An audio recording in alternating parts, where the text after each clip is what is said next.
Red meat ആണ്, fibre തീരെ ഇല്ല എന്ന് നമ്മൾ പറയും. പക്ഷേ നമ്മൾ മലയാളികൾ ഏറ്റവും കൂടുതൽ കഴിക്കുന്ന ഭയങ്കര ഒരു നൊസ്റ്റാൾജിക് ആയിട്ടുള്ള ഭക്ഷണം കൂടാണ്.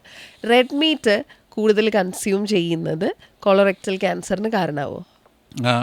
ഒറ്റ വാക്കി പറഞ്ഞു കഴിഞ്ഞാൽ റെഡ് മീറ്റും കൊളറക്ടൽ ക്യാൻസറുമായിട്ട് നേരിട്ടൊരു റിലേഷനുണ്ട്. നമ്മൾ കൂടുതൽ റെഡ് മീറ്റ് കഴിക്കുന്നതനുസരിച്ച് നമുക്ക് കൊളറക്ടൽ ക്യാൻസർ സാധ്യത വർദ്ധിക്കുന്നു എന്നാണ് പഠനങ്ങൾ സൂചിപ്പിക്കുന്നത്. പക്ഷെ ഒരു കാര്യം ഓർക്കണം, നമ്മൾ ഈ ഒരു റെഡ് മീറ്റ് മാത്രമല്ല ഈ കൊളറക്ടൽ ക്യാൻസർ ഉണ്ടാവാനുള്ള കാരണം. പിന്നെ അതുപോലെ തന്നെ ഈ റെഡ് മീറ്റ് എങ്ങനെ കഴിക്കുന്നു എന്നുള്ളത് ഇതിൻ്റെ അകത്തൊരു ഫാക്ടറാണ്. അപ്പോൾ ഇതിൻ്റെ അകത്ത് റെഡ് മീറ്റ് ഇപ്പം പറഞ്ഞതുകൊണ്ട് ഞാൻ പറയുകയാണ്, റെഡ് മീറ്റ് എങ്ങനെയാണ് നമുക്ക് കൊളറക്ടൽ ക്യാൻസർ ഉണ്ടാക്കുക. റെഡ് മീറ്റ് 2 രീതിയിലാണ് കൊളറക്ടൽ ക്യാൻസർ ഉണ്ടാകുക. ഒന്ന്, ഈ റെഡ് മീറ്റിൻ്റേതായ ഇൻഹെറൻറ്റ് പ്രോപ്പർട്ടീസും ഉണ്ട്. പിന്നെ രണ്ടാമത്തെ, ഇത് എങ്ങനെയാണ് നമ്മൾ കുക്ക് ചെയ്യുന്നു എന്നുള്ളതനുസരിച്ചാണ്. അപ്പോൾ നമ്മളിതിനെ ഫ്രൈ ആക്കിയോ ബാർബക്യൂ ചെയ്തോ പ്രോസസ്സ് ചെയ്തോ ഒക്കെ ആണ് നമ്മൾ കഴിക്കുന്നതെങ്കിൽ അതിൽ ധാരാളം പോളിസൈക്ലിക് അരോമാറ്റിക് ഹൈഡ്രോ കാർബൺസ് തുടങ്ങി അതുപോലെയുള്ള ഹെട്രാസൈക്ലിക് അമീൻസ് ഇങ്ങനെയുള്ള, അത് സയൻറ്റിഫിക് വാക്കുകളാണ്, അങ്ങനെയുള്ള കെമിക്കൽസ് ഈ ഭക്ഷണത്തിൽ കൂടുതലുണ്ടാകും. അത് നമുക്ക് ഡയറക്റ്റ് കൊളറക്ടൽ ക്യാൻസറിന് സാധ്യതയുണ്ടാകും.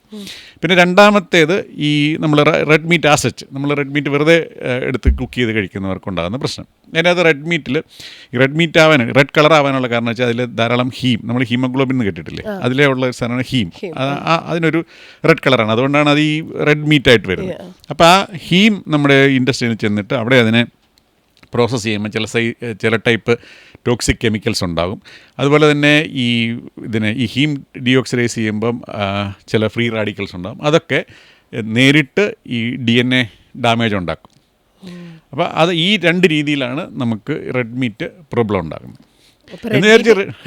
റെഡ് മീറ്റ് കഴിക്കണ്ടെന്നല്ല, പക്ഷേ ഓവർ കൺസ്യൂം ചെയ്യുന്നത് ചാൻസസ് അല്ലേ? നമുക്കൊരു റഫ്ലി പറയുകയാണെങ്കിൽ ഒരു വീക്കിൽ നമുക്കൊരു 400 to 500 ഗ്രാം കഴിക്കുന്നതുകൊണ്ട് കുഴപ്പമൊന്നുമില്ല. അതിൽ കൂടുതലാവരുത്. പക്ഷേ അതും കഴിക്കുന്നത് ഞാൻ ഈ പറഞ്ഞതുപോലെ ഹൈ ടെമ്പറേച്ചർ കുക്കിംഗ്, അതായത് ബാർബക്യൂ ചെയ്തോ പ്രോസസ്ഡ് മീറ്റായിട്ടോ ഒന്നും കഴിക്കരുത്. വാങ്ങിക്കുക, കറി വെച്ചോ അല്ലെങ്കിൽ ബേക്ക് ചെയ്തോ കഴിക്കുക. അങ്ങനെയാണെങ്കിൽ നമുക്കൊരു 300 to 400 ഗ്രാം 500 ഗ്രാം വരെ പെർ വീക്ക് നമുക്ക് പല പ്രാവശ്യമായിട്ട് കഴിക്കാം. പല പ്രാവശ്യമായിട്ടാണല്ലേ? ഓക്കെ, ശരി. ഇപ്പം റെഡ് മീറ്റ് അല്ലാണ്ട് കുറച്ചും കൂടെ ഒരു കൊളറക്ടൽ ക്യാൻസറിന് സാധ്യത ഉണ്ടാക്കുന്ന വേറെ ഭക്ഷണങ്ങളുണ്ടോ? ഇതാണ് ഹൈലി റിഫൈൻഡ് കാർബോഹൈഡ്രേറ്റ്.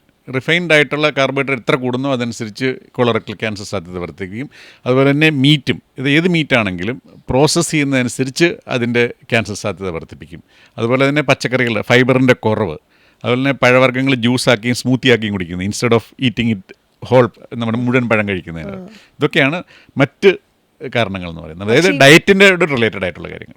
മനസ്സിലായി. പക്ഷേ ഇപ്പം നമ്മൾ ഡയറ്റിനെ കുറച്ചും കൂടെ ഹെൽത്തി ആക്കാൻ നമ്മൾ ചെയ്യുന്നതാണ് ഈ സ്മൂത്തി, ജ്യൂസ് കഴിക്കുക. അത് ജ്യൂസ് ഡയറ്റ് എന്ന് തന്നെ പറഞ്ഞിട്ടൊരു ഡയറ്റ് ഉണ്ട്. അത് വൺ ഓഫ് ദി വേസ്റ്റ് ഡയറ്റാണ് അത്. പഴം കഴിക്കണോ അത് മുഴുവനായിട്ട് കഴിക്കുക. ഓക്കെ, അതാണ് അതിൻ്റെ ഐഡിയൽ. പല നമ്മുടെ ഇപ്പോൾ ഇതിനോടനുബന്ധിച്ച് അല്ലെങ്കിൽ പോലും നമ്മളിതിനെ ജ്യൂസാക്കി കഴിക്കുമ്പോഴത്തേക്കും നമുക്ക് ഒത്തിരി ഡിസഡ്വാൻറ്റേജസ് ഉണ്ട്. ആ പഴം നമുക്ക് മുഴുവനായിട്ട്, ഏത് പഴമാണെങ്കിലും അത് മുഴുവനായിട്ട് കഴിച്ചാൽ നമുക്ക് പലതര ഗുണഫലങ്ങളുണ്ട്. അതേസമയം ഫൈബർ ഇല്ലാണ്ടാവുന്നതാണ് ഇതിന്റെ മെയിൻ റീസൺ. ഫൈബർ ഇല്ലാതാവുക, അതുപോലെ തന്നെ പല കണ്ടൻസും ഇത് പെട്ടെന്ന് സ്പൈക്ക് ഉണ്ടാവും, ഗ്ലൂക്കോസ് ഈ നമ്മളിതിനെ ജ്യൂസാക്കി അകത്തേക്ക് ചെല്ലുമ്പോഴത്തേക്ക്. അപ്പോൾ അങ്ങനെയൊക്കെയുള്ള മൾട്ടിപ്പിൾ പ്രോബ്ലംസ് ആണ്. പിന്നെ ഒത്തിരി അഡിറ്റീവ്സ് ഉണ്ടാവും, ഷുഗർ ഉണ്ടാവും, സ്മൂത്തി ആണെങ്കിൽ അതും ഇതൊക്കെ നമ്മൾ അതിൻ്റെ അകത്ത് ആഡ് ചെയ്യും. അപ്പോൾ അതൊരു നല്ലൊരു പഴത്തിനെ നമ്മൾ എങ്ങനെയൊക്കെയോ നശിപ്പിക്കാം, അങ്ങനെയാണ് നമ്മളിതിനെ സ്മൂത്തി ആക്കി. ശരീരത്തേക്ക് ഏറ്റവും നന്നായി ചെല്ലേണ്ട ഒരു സാധനത്തിന് അതിന്റെ ഏറ്റവും മോശം ഫോമിലാണ് ചേർക്കുന്നത് അല്ലേ? ഓക്കെ, ഇപ്പൊ നമ്മൾ കഴിക്കരുത് എന്നുള്ള സാധനങ്ങളുടെ ലിസ്റ്റ് ഡോക്ടർ ഓൾറെഡി പറഞ്ഞു. അതായത് ഭയങ്കര പ്രോസസ്ഡ് ആയിട്ടുള്ള മീറ്റ്, റിഫൈൻഡ് കാർബോഹൈഡ്രേറ്റ്സ്. ഇപ്പൊ കഴിക്കുക, അതായത് ഇപ്പൊ മേ ബി നിങ്ങൾ doctors on A daily basis നിങ്ങളുടെ ഡയറ്റിൽ ഇൻക്ലൂഡ് ചെയ്യാൻ ശ്രമിക്കുന്ന സൂപ്പർ ഫുഡ്സ് നമ്മൾ പറയുമല്ലോ, ഒരു മനുഷ്യൻ ഡെയിലി കഴിച്ചിരിക്കേണ്ട ഒരു സെറ്റ് ഓഫ് സൂപ്പർ ഫുഡ്സ് എന്ന് പറയുകയാണെങ്കിൽ do you have A list? Super food എന്ന് പറഞ്ഞാൽ എനിക്കൊരു ഫുഡില്ല. ഞാൻ എല്ലാം കഴിക്കുന്നു, എല്ലാം കഴിക്കും. നമുക്ക് ഇതിനകത്തുള്ള വെച്ചാൽ നമുക്കിപ്പോൾ ഞാൻ പറഞ്ഞത് ഒറ്റ കാര്യമുള്ളൂ, നമ്മളിപ്പോൾ നിങ്ങൾ കഴിക്കുന്ന പച്ചക്കറികളുടെ അളവ് ഇരട്ടിയാക്കുക. ഓക്കെ, പഴം കഴിക്കുന്നത് ജ്യൂസാക്കാതെ മുഴുവൻ പഴം ഫ്രൂട്ട് കഴിക്കുക. പിന്നെ ഈ റിഫൈൻഡ് കാർബോഹൈഡ്രേറ്റ് കഴിയുന്നത്ര മിനിമൈസ് ചെയ്യുക. ഇപ്പോഴത്തെ കാലഘട്ടത്തിൽ ഒട്ടും ഇല്ലാതെ നമുക്ക് പറ്റില്ല, അത് കഴിയുന്നത്ര മിനിമൈസ് ചെയ്യുക. മീറ്റ് കഴിക്കുന്നത് നമ്മൾ റിഫൈൻഡ് ആയിട്ടുള്ള ഒഴിവാക്കുക. ഫാസ്റ്റ് ഫുഡ് അറ്റ്ലീസ്റ്റ് നിങ്ങളുടെ കുട്ടികൾക്കെങ്കിലും കൊടുക്കാതിരിക്കുക. നിങ്ങൾ വേണം കഴിക്കുന്നു അല്ലേ? ഇത്രയൊക്കെ മതി അല്ലേ?